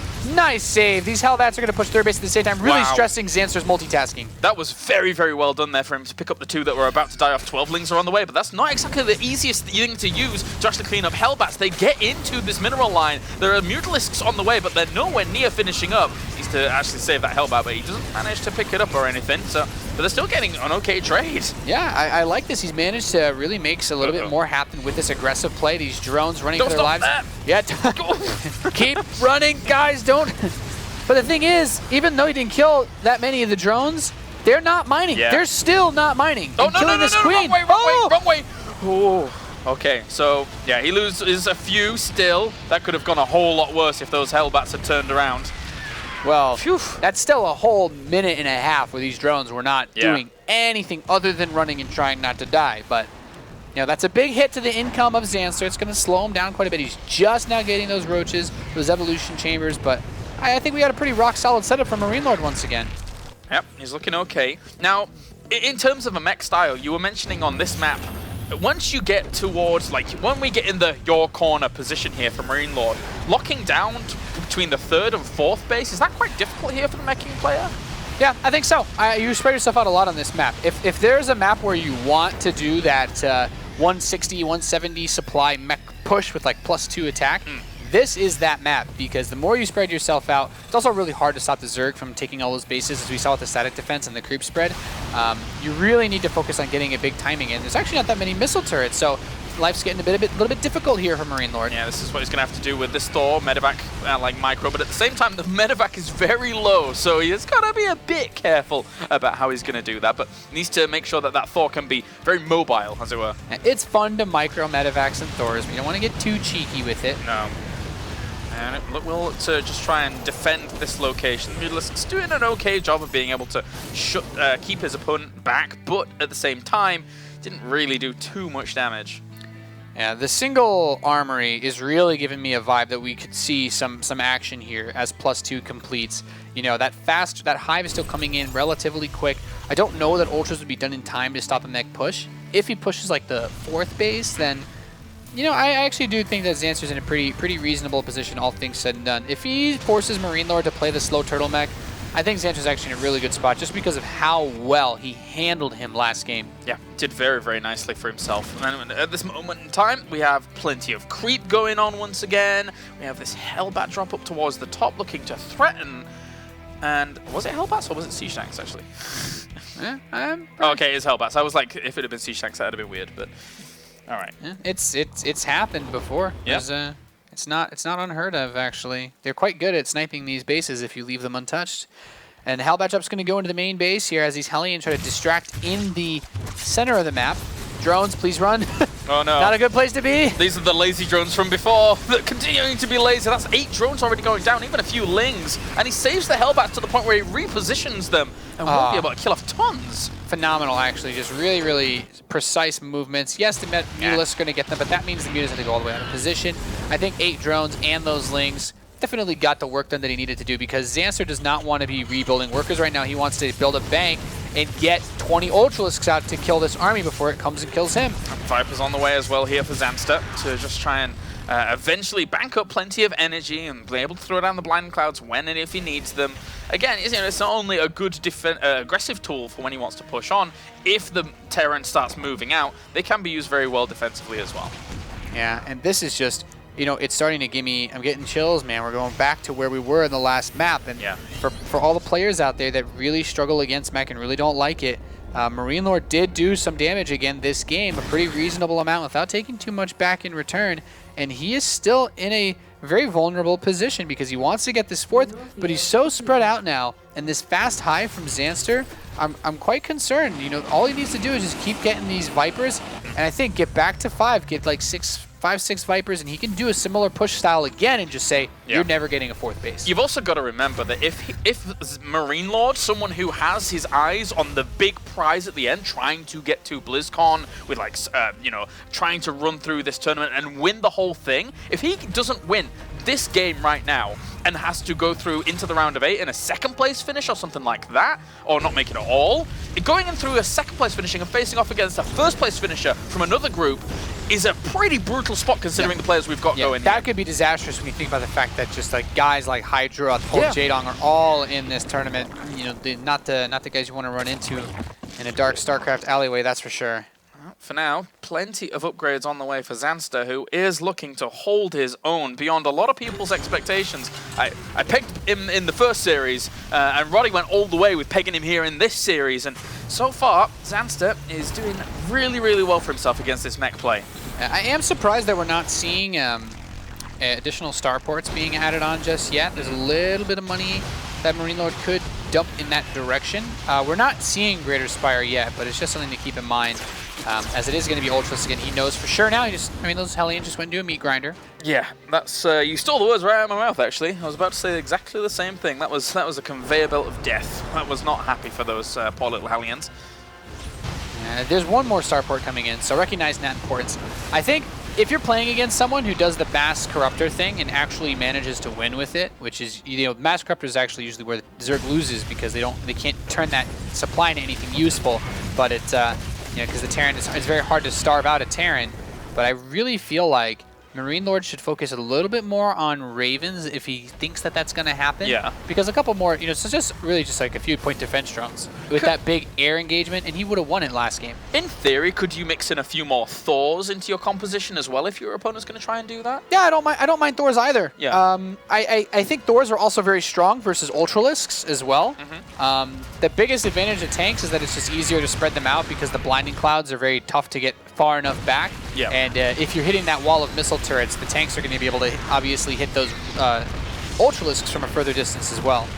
For now, he's done a good job of being able to push away these armies. Yeah, I do agree, actually. I would really like to see a little bit more Thor play simply because this is not an army that's been banking on Roach Hydra at all, which, in my opinion, is what you need tanks against. I don't think you need tanks versus Ultras. If you're not getting blinding clouded, your Thor's focus firing down will crush them with the range that they have. Yeah, as long as they're slightly separated and not taking good cleaves once you actually get able to breach the walls. But even breaching the walls alone for Ultralisks can sometimes be a tall order against the might of Thors.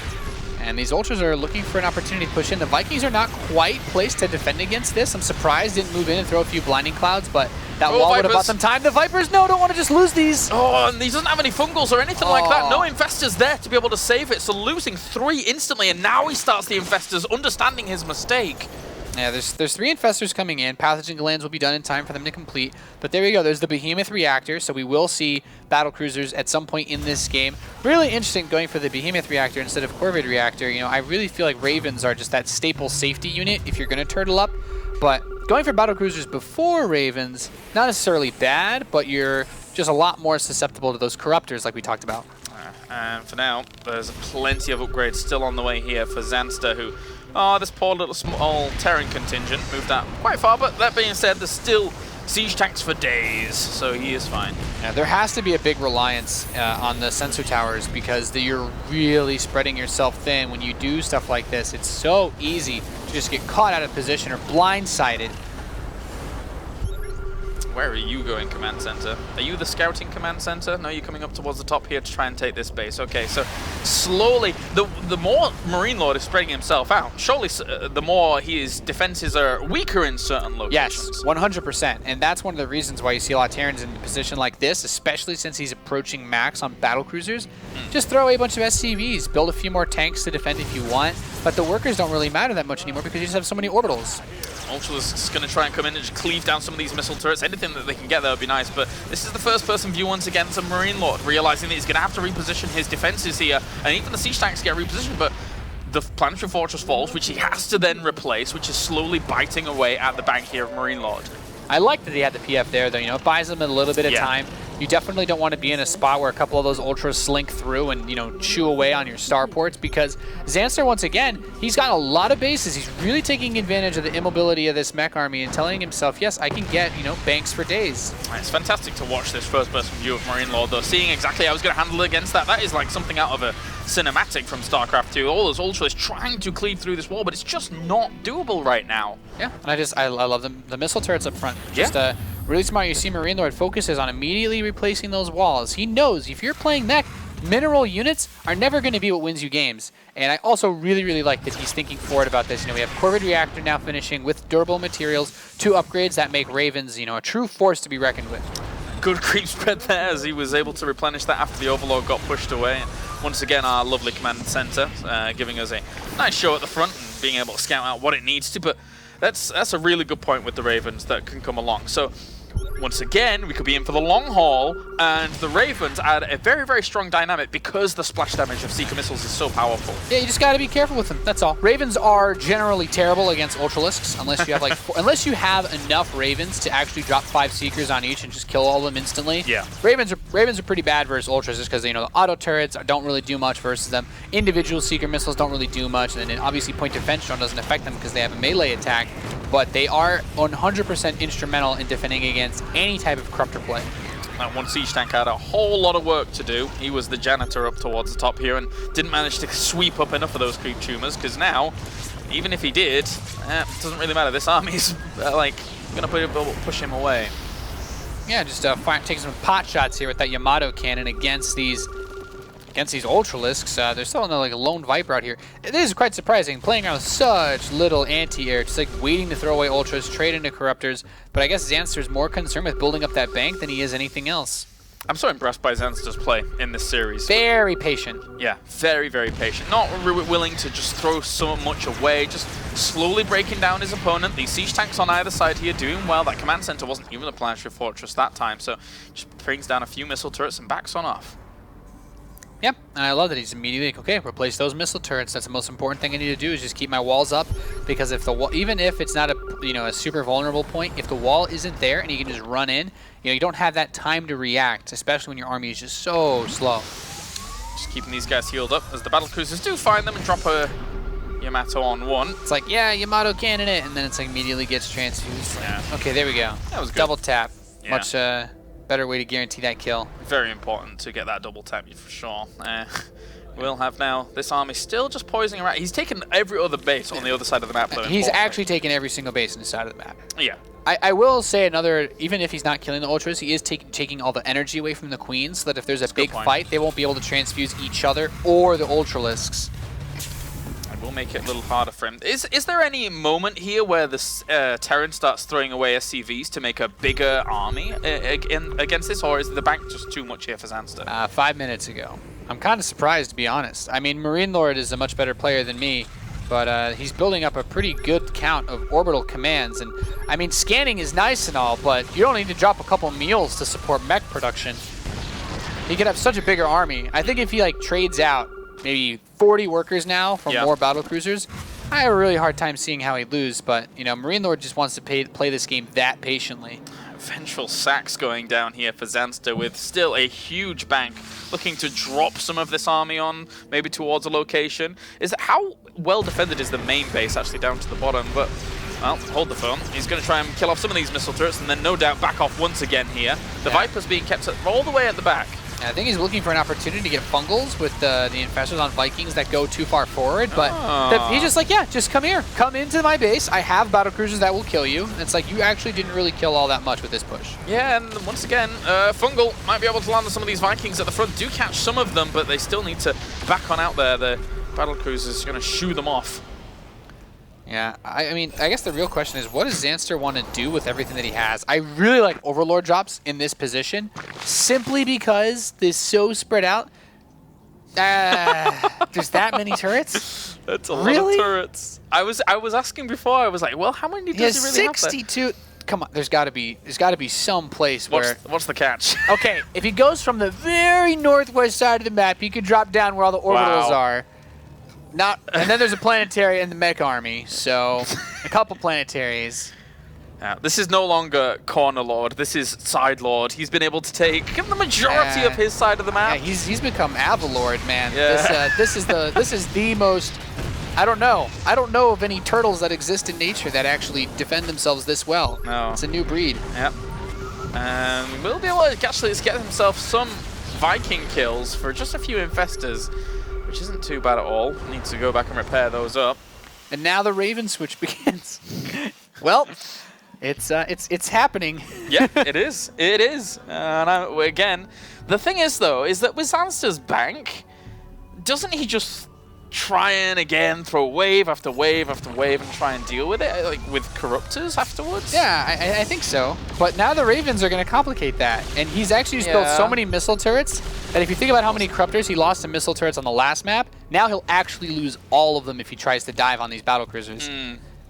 Well, he's making a few links here and there as well as Zanster just to try and complicate the process here from MarineLorD, and actually losing himself a Viper there from the Vikings. They're keeping themselves in a better spot. There's actually no Fungals there at all. There's no Infestors, so this is going to be quite the trade here for him. He's even repairing that planetary fortress with the SCVs to try and slow this down. Link's pulling forwards here, trying to get on top of those siege tanks. Not doing too bad for themselves. They finally break through the planetary fortress, and so do the Ultralisks. But everything's eventually going to be cleaned up at a big expense here. Yeah, the ultimate defensive style. He's actually only ahead in resources lost by about 5,000, which, all things said and done, is actually quite good for Zanster. What are we going to have? What's going to pop up? It's very rare to have a meching Terran floating gas, but he's just built so many missile turrets. It's not even possible. 6 drones. What is he deciding on? What is it going to be? When you have this Corruptors? many resources, you're like, I just want more drones, actually. Yeah. You know? It's like, Corruptors. you have $7 billion. It's like, I'd actually just rather invest in some, 39. low-risk stocks. 50 Corruptors in production. Let's go. That's what I'm talking about. Against 8 Ravens at the moment, trying to bank themselves up energy. Where are the Ravens? Are they with the army? Yeah, there's a good few of them. I think Okay. there's 4 with the battle cruisers and 4 on their way there. Okay. They all have a point defense drone available. Yeah.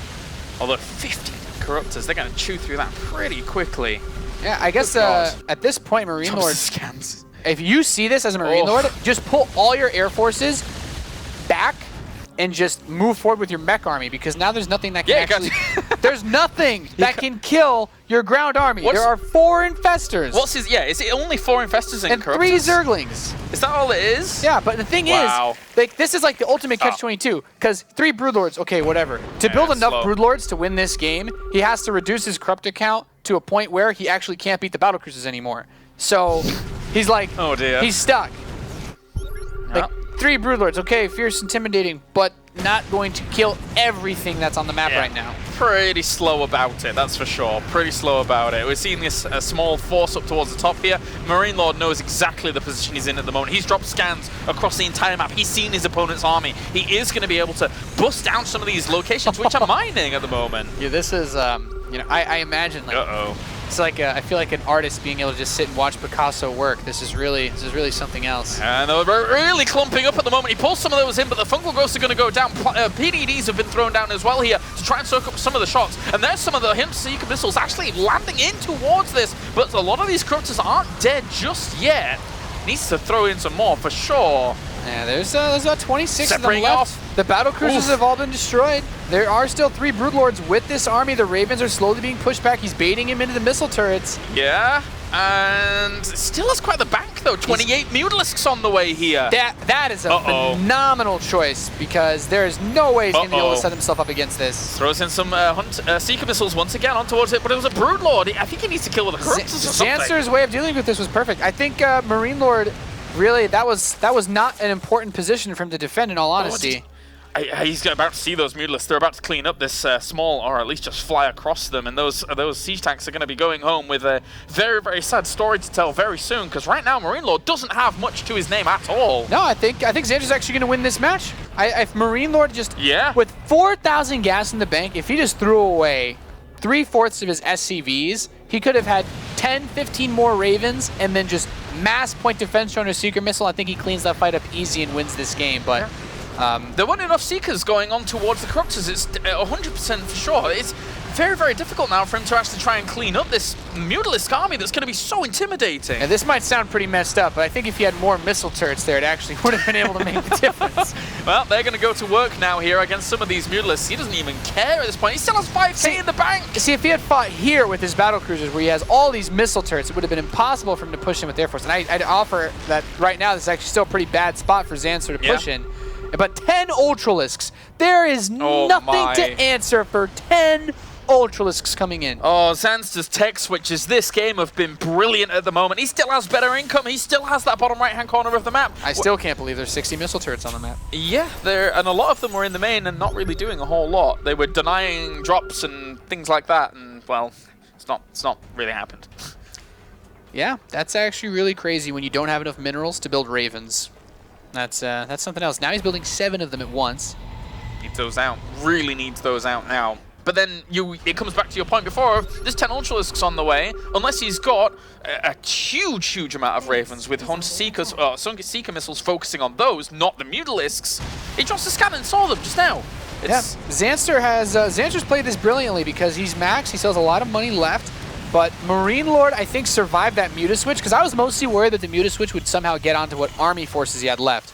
The Ultras, I think, are a better game-ending unit at this point, but there's still so much SimCity and planetaries to go through that he's had a lot of time. 1 wave of mules dropped equals 5 battlecruisers. Welcome to Terran. Welcome to the Mule game. He's going to try and keep this fortress alive. Not going to work, though.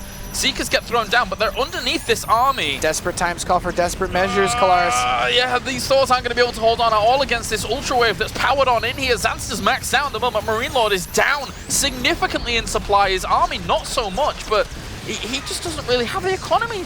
Yeah, we see those Vikings landing hot cinematic style, actually cleaning up the Ultralisks. Complete reverse. Yeah, man, this is really switching things up here at the World Championship Series. Auto turret's going to get dropped with that building armor that they have, trying to soak up a little bit more of this, but the Vikings are dying. The Ravens are running out of energy. And on Seeker's missiles trying to throw down onto the infestors to the right-hand side. Not going to be enough. Thors, focus the Ultras, focus the... No, Get they're attacking Lings. It's not going to cut it. Very, very difficult times here for MarineLorD at the moment. Zanster is been able to clean up that all-important mining base up towards the north. He's basically throwing the deep ball on this one. These 5 battle cruisers that he's got coming out now basically have to win him the game. And I'm not sure it's going to work out at the moment. Zanster here, what a performance so far he has had here in the round of 16 in this WCS season. Don't forget how he's actually the road here throughout this in a group that looked a little bit tough for him, and he's held on like a champion against MarineLorD. Yeah, and he just has so many bases. Like, Zanster is in absolutely no risk of running out of money anytime soon. He's a rich boy. He's got everything he needs, and MarineLorD is...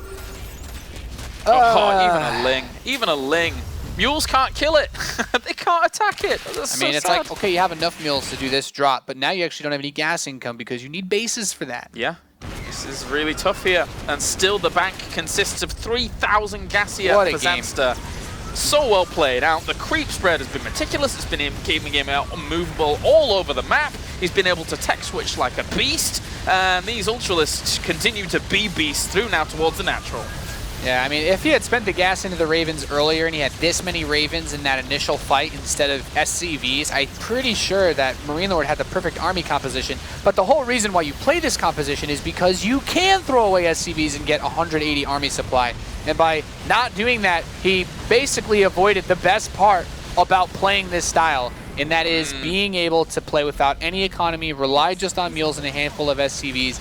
And Zanster he's just been out mining, out macroing, and at this point outplaying him. And trying to clean up desperately. Any Terran worth the salt at this point, with those battle cruisers, with those Ravens, will stick around because energy is something that is extremely, extremely potent in this kind of army, but still, it is looking very difficult here for MarineLorD to recover. I would often argue that if you have 8 battle cruisers and 16 Ravens, the game should be unlosable, but then you realize that he had a super huge bank, and he had 60-some SCVs during that big fight. He has 8 BCs and 16 Ravens, but he's only at 125 supply.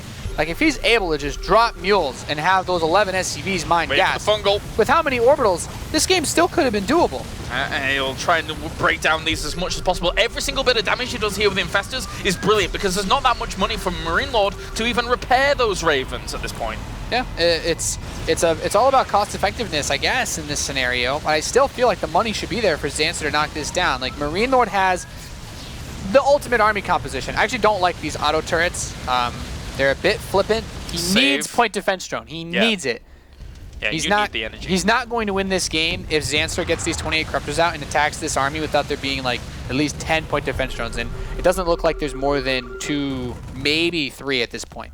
And here come the Corruptor numbers now, as we have still 1,000 gas available for Zanster, still those bases down to the bottom right-hand corner being quite healthy, and all of these Ravens are within just half a volley's worth of death. This is going to be difficult for him to deal with, because, as you said, he doesn't have that much energy. Yep, now he's going to max out on Corruptors. He is at 37. He will go all the way back up to 50. Brilliant stuff. Good luck. Well played out here by Zanster at the moment. He is just looking for the nail in the coffin, the finishing blow here to try and move him on to the round of 8. It's going to be a fungal going down onto the battle cruisers. Extra fungals will follow things up. He catches all the Ravens at the back. There is nothing to be able to clean up these Corruptors, as he's going to try and throw down some Seeker missiles here to clean it up, but it's definitely not enough. Nah. Not enough Seeker missiles. The Ravens are running out of energy. They can't fight these Corruptors on their own, and there's still just so much money for Zanster. He remains maxed out, and he's just going to move in, clean all of this up. Seeker missile all day, but MarineLorD just does not have what he needs to stop the next wave of forces that are going to come out. Trying to send Hellions in desperation here to every single mining base. Battle cruisers up to the top here are going to get caught out by themselves, I should think, here, and they will fall very, very fast. Just trying to trade off anything he can. I mean, 128 armor supply to 80. MarineLorD wants to try and go through in first place, but difficult. Yeah, Zanster, you know, he's taking some interesting fights over top of these missile turrets and whatnot, but I still feel like this army should be untouchable. He's making me nervous, though. Flying his Cryptors over missile turrets. He's flying his Cryptors over the auto turrets. I'm like, come on, man. You should have this one. Yeah, he doesn't have that much gas left. Imagine if the Hellions actually found a way down towards the bottom and did If some those economic Hellions, damage. there's not really anything there at the bottom base. I mean, these Hellions are trying to kill Queens. Like, this is actually just really awkward. Yeah, gonna have to run away there, Hellions. Send your Hellions to the southeast and pray. Yeah. Well, there are... There's quite a few spines, but in the Yeah. end, just try and toast up as many drones as you can and hope.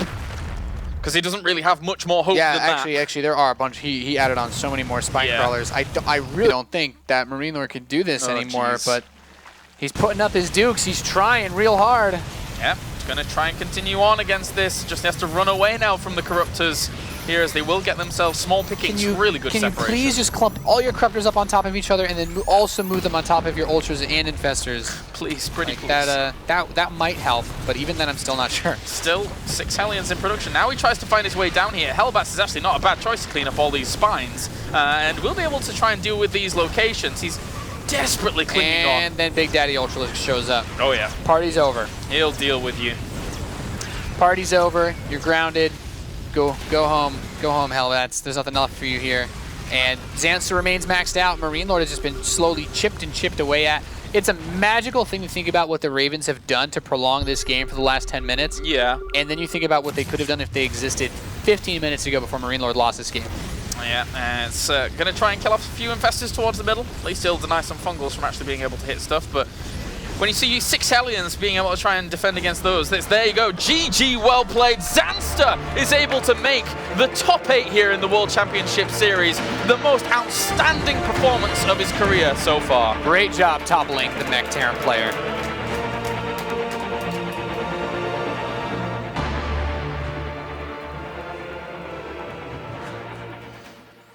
Absolutely fantastic performances here by Zanster. Wonderful plays, being able to defeat MarineLorD 2-1, and finds himself going to the playoffs this weekend in Krakow. He joins us now on the analysis desk. Congratulations, first of all, Zanster. A fantastic win.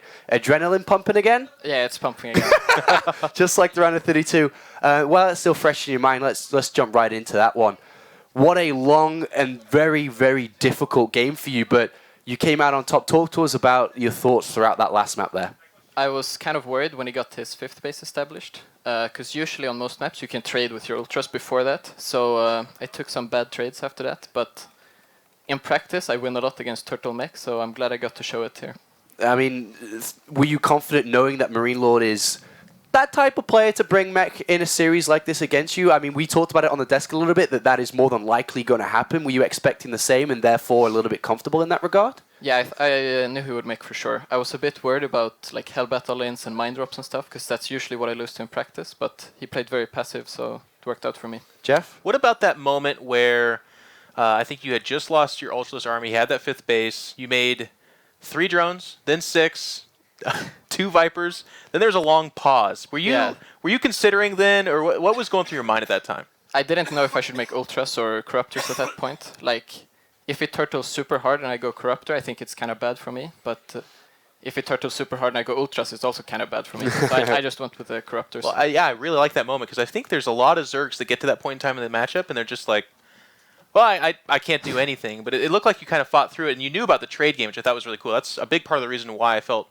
you won game number 2 so handily, is he just never allowed that 5th base. And Coda is a mech TvZ map. Like, a lot of people were very certain that it's invincible. We saw a little bit more struggle with the Ravens. Do you think the Ravens are the better way to go, or is Battlecruisers kind of okay? I think a few BCs and then Raven, for sure. Okay. So in your interview leading into this, the little video that everyone watched, you said, and I want to quote you here, you thought last season that you lost the people you should have beat, and this season you wanted to come into it to beat the players you think you can beat. What did you mean by that exactly? I didn't mean just the previous season. I meant in like all the previous WCS seasons. I've lost in qualifiers to like 2 base all-ins and stuff. It's just been very frustrating for a long time. So where do you see you? I mean, you know the players that are here. You've got the Hydras, you've got the Pults, you've got the Lilbos and the Snoots. Where do you rank yourself among them? And where do you think that you should be if you do beat the people you should beat?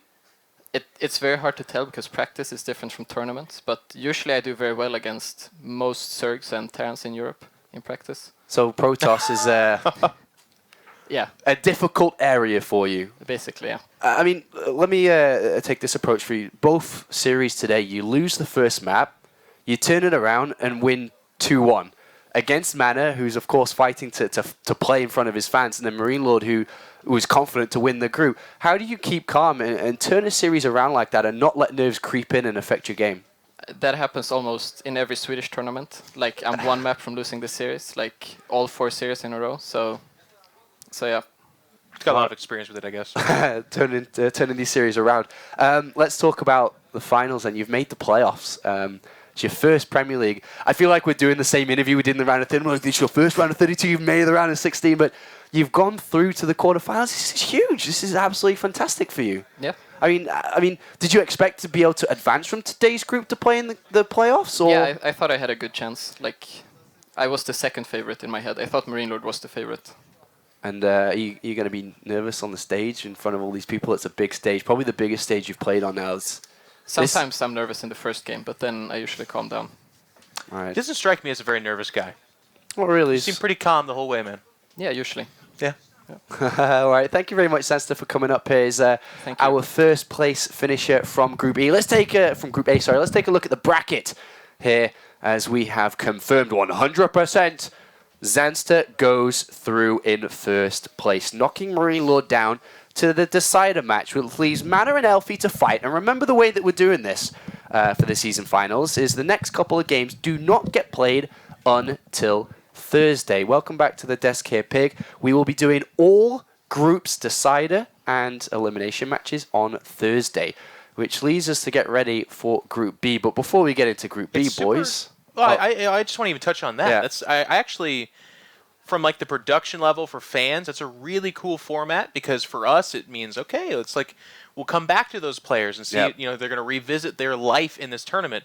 But as a former player, and Pig, who even just last week was a former player as well, we can tell you, holy cow, that is nerve-wracking as all get out. Like MarineLorD, he is not happy to lose that match. Like whenever a player loses, they're like, no, get me back in the booth. Like I got to play. But sometimes it's good for you to actually take that break, right? Exactly. All right. Time for one last thing before we get ready for Group B. We're going into that very, very shortly here, and of course Snoot will be featuring in that group. But it's predictions. I want to come to have a look at the summary of who's doing what and so on. So let's take a look at the predictions. So far, there is one guy who's at 100%. Rotterdam.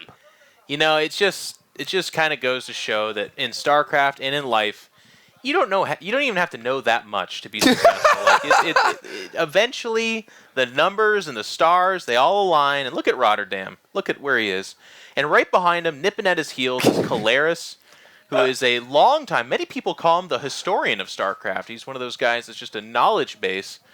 And then there's the rest of us. At least there's no 0%. I would feel we almost came close to that. That would have been rough. Everyone's got one right. And then, of course, what a way to start this. We'll be keeping track of that throughout the week here. Of course, we'll be going into Group B very, very shortly. Rotterdam cannot stay on top. We all have in common that we doubted Zanster, and Rotterdam and Kalaris share the commonality of they actually believed in Zanster. Kalaris a little bit less, but still. Rotterdam voted Zanster, and that carried him to victory. Thank you very much, boys, for everything here on the desk. It's time to go to a very quick break. Before that, of course, do remember that on Sunday, we are having the world premiere for the Legacy of the Void cinematic. That's going to be awesome. It's Sunday, 7 p.m. local time. Do not forget about that. We'll be following and tracking that throughout the week. Of course, join us on all the social media aspects. But now it's time to go to a break. When we come back, Group B opens up. Can Snoot make it to BlizzCon? He's got a lot of work to do, and it starts right now.